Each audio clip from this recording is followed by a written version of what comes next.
Hello, কেমন আছো তোমরা সবাই? আমি খুব একটা ভালো নেই, কারণ শরীরটা খুব একটা ভালো যাচ্ছে না, আর তার মধ্যে মনটাও ভালো নেই। কারণ প্রত্যেক বছরের মতো এবছরও কথা ছিল শ্রাবণ মাসে প্রত্যেক সোমবার শিবের মাথায় জল ঢালার, মানে মন্দিরে গিয়ে ঢালি না, ঘরের ঠাকুরকেই ঢালি।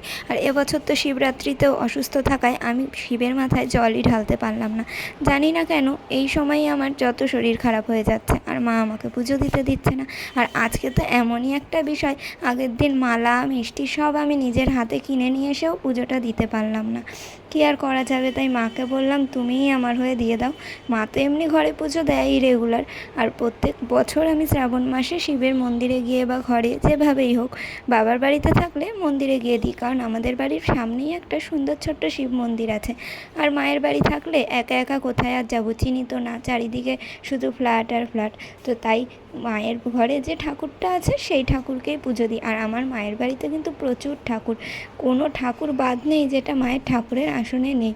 আর এই শিবলিঙ্গটা আমরা বাঁকুড়া থেকে কিনে এনেছিলাম, তো সেই শিব ঠাকুরটাকেই মা আজকে পুজো দিল। আমি যখনই ঠাকুরের জন্য মিষ্টি ফুল কিছু আনতে যাই, আমি সবার আগে দেখি আমার কোনটা খেতে ভালো লাগে, কোন ফুলটা আমার ভালো লাগে, মানে ঠাকুরও ভাববে কি ছোঁচা মেয়ে রে বাবা। তো যাই হোক, পুজো তো দিতে পারলাম না, পেটে ব্যথা নিয়ে সারাদিন শুয়ে থাকতে হলো। তোমরা কারা কারা শ্রাবণ মাস করো আমাকে অবশ্যই কমেন্ট করে জানিয়ে। সবাই সুস্থ থেকো, ভালো থেকো। ভিডিওটা ভালো লাগলে লাইক কমেন্ট করে দিই। আজকের মতো টাটা।